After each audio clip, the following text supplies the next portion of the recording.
serta salam kita curahkan kepada Nabi besar Muhammad Sallallahu Alaihi Wasallam dengan mengucapkan Allahumma salli ala Sayyidina Muhammad wa ala ali Sayyidina Muhammad. Halo teman-teman, perkenalkan nama saya Airaiya Hidayah, kelas 4A SD Cendekia Ambon. Dalam rangka menyambut tahun baru Islam 1442 Hijriah, kami mendapat tugas dari sekolah menceritakan tentang sosok Rasulullah Sallallahu Alaihi Wasallam. Mari kita simak.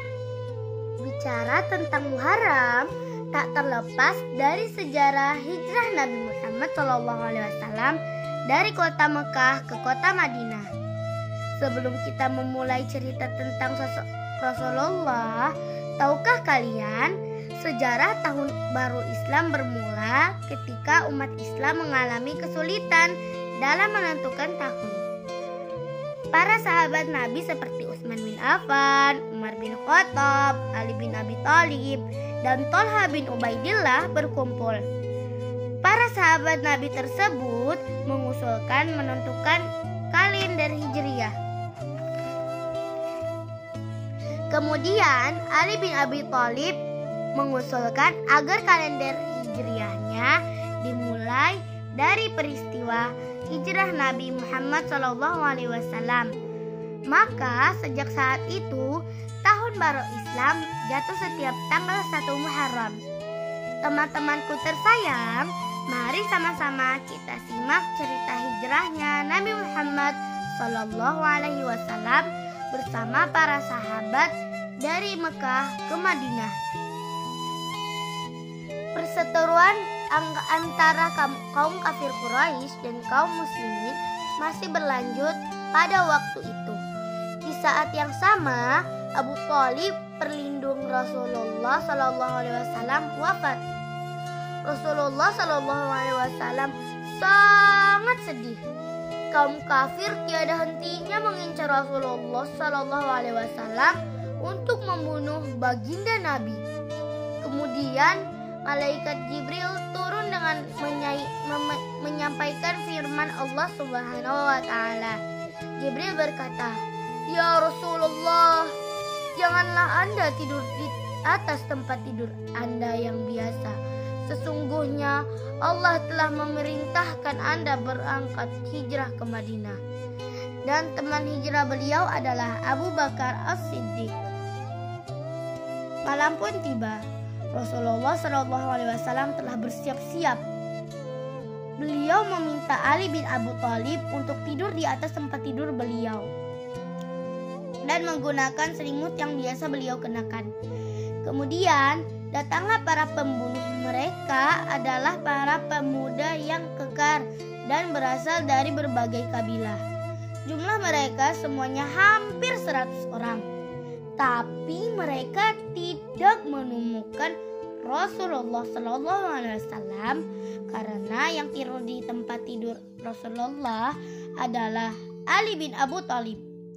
Nah, teman-teman sekalian, bagaimana cara Rasulullah meloloskan diri dari kepungan para pembunuh itu? Rasulullah SAW keluar rumah dengan sangat perlahan. Beliau mengambil segenggam pasir dan menaburkannya ke kepala para pembunuh sambil membaca doa. Dengan pertolongan Allah, para pengepung itu tidak dapat melihat Rasulullah SAW. Bahkan semuanya jadi mengantuk dan tertidur pulas.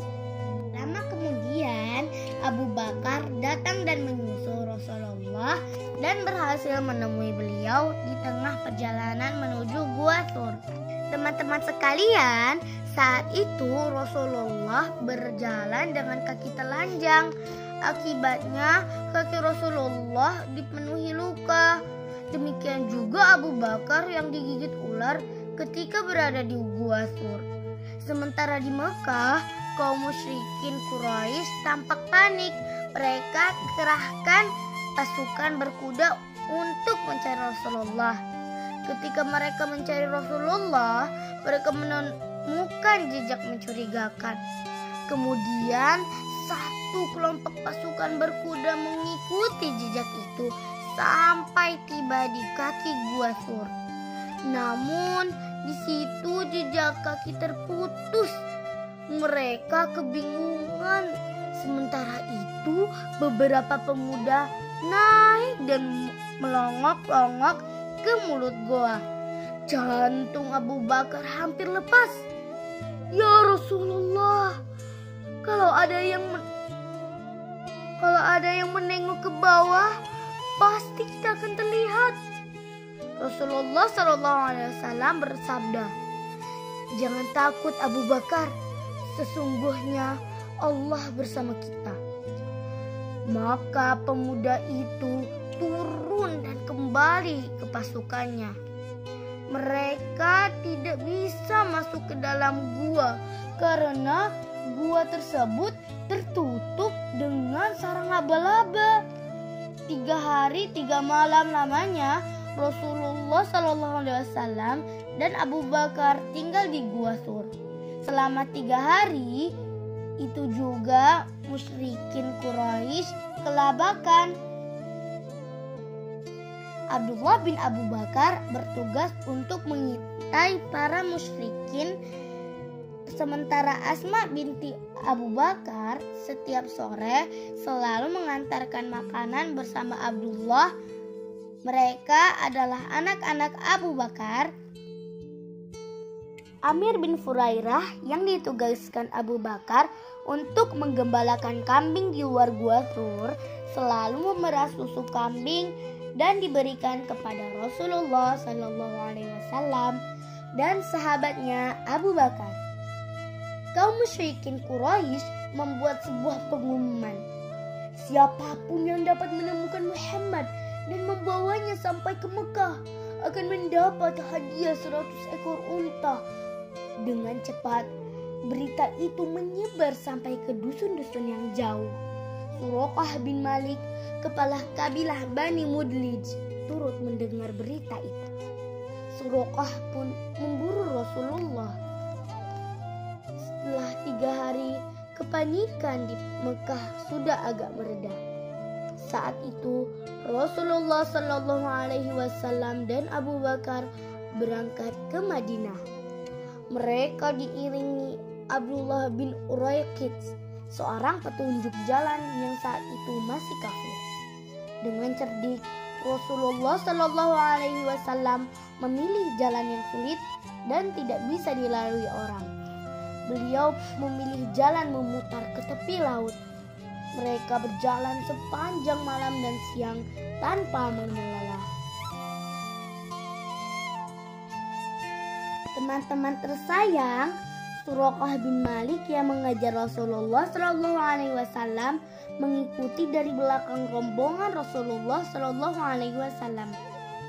Abu Bakar yang selalu waspada menoleh dan melihat musuh mendekat. Ya Rasulullah, ada orang yang mengejar kita. Kita tentu akan tertangkap. Namun Rasulullah tetap tenang. Tanpa menoleh ke belakang, beliau bersabda, tenanglah sahabatku, jangan bersusah hati. Sesungguhnya Allah bersama kita.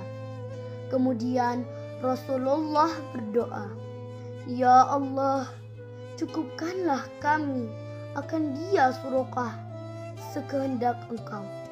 Saat itu juga kuda Suraqah tergelincir dan penunggangnya terpelanting. Suraqah terdiam sejenak. Ia merasa ada yang tak beres. Suraqah memaksakan kudanya bangkit dan mengejar lagi. Namun kejadian tadi kembali terulang. Suraqah dan kudanya terpelanting, bahkan lebih keras daripada yang sebelumnya. Suraqah kembali mengejar untuk ketiga kalinya. Suraqah terjatuh. Saat itu hilanglah niat jahat dalam hatinya. Ia memanggil-manggil Rasulullah dan meminta maaf. Rasulullah SAW memaafkan Suraqah. Sebelum kembali berangkat, Rasulullah Sallallahu Alaihi Wasallam bersabda, "Ya Suraqah, suatu saat kelak engkau akan berpakaian dan memakai perhiasan yang biasa dipakai raja-raja Persia." Dengan hati dipenuhi rasa bahagia, Suraqah memandang Rasulullah Sallallahu Alaihi Wasallam yang pergi menjauh. Teman tersayang, saat yang dinantikan tiba. Rasulullah Sallallahu Alaihi Wasallam dan rombongan pun tiba di kota Yastrib atau dikenal sekarang dengan kota Madinah. Ketika baginda Nabi tiba, seluruh kaum muslimin, perempuan dan laki-laki, anak-anak keluar rumah untuk menyambut Rasulullah Sallallahu Alaihi Wasallam yang telah lama mereka nantikan.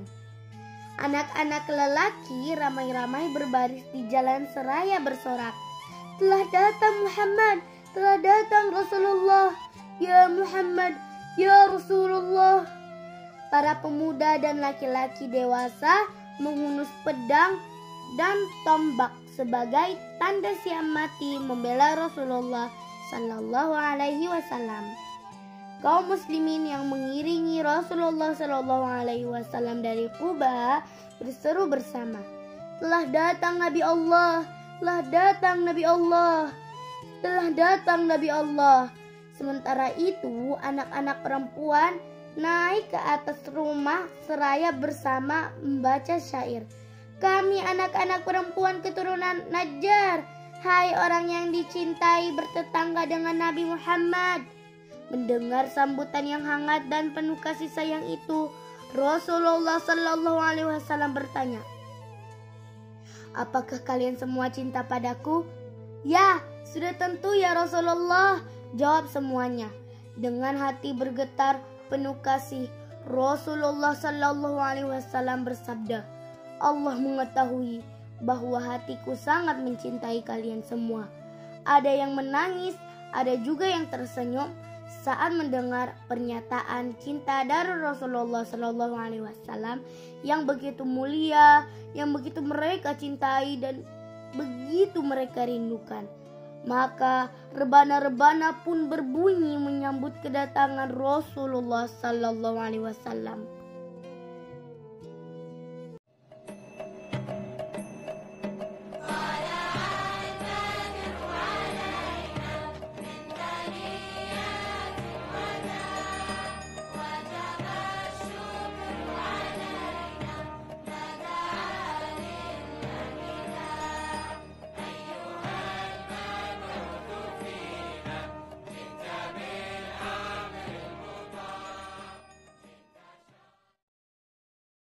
Nah, teman-teman tersayang, itulah cerita tentang hijrahnya Rasulullah Sallallahu Alaihi Wasallam bersama para sahabat dari Mekah ke Madinah. Semoga bermanfaat. Dengan momen tahun baru Islam 1442 Hijriah ini, mari kita kembali kepada Allah, back to Allah. Karena hidup tanpa Allah ibarat kapal berlayar tanpa tujuan, selalu dan pasti dimainkan oleh ombak dan gelombang. Mari kita berhijrah dari perilaku yang kurang baik menjadi lebih baik. Sesuai dengan hadis Rasulullah SAW, siapa yang hari ini sama dengan hari kemarin, dia adalah orang yang merugi. Siapa yang hari ini lebih buruk daripada hari kemarin, dia adalah orang yang terhina. Oleh karena itu, teman-temanku sekalian, bersihkan hati dari segala kesalahan dengan bertaubat dan terus melakukan kebaikan. Selamat Tahun Baru Islam 1442 Hijriah. Semoga Allah meridhoi kita semua. Wassalamualaikum warahmatullahi wabarakatuh.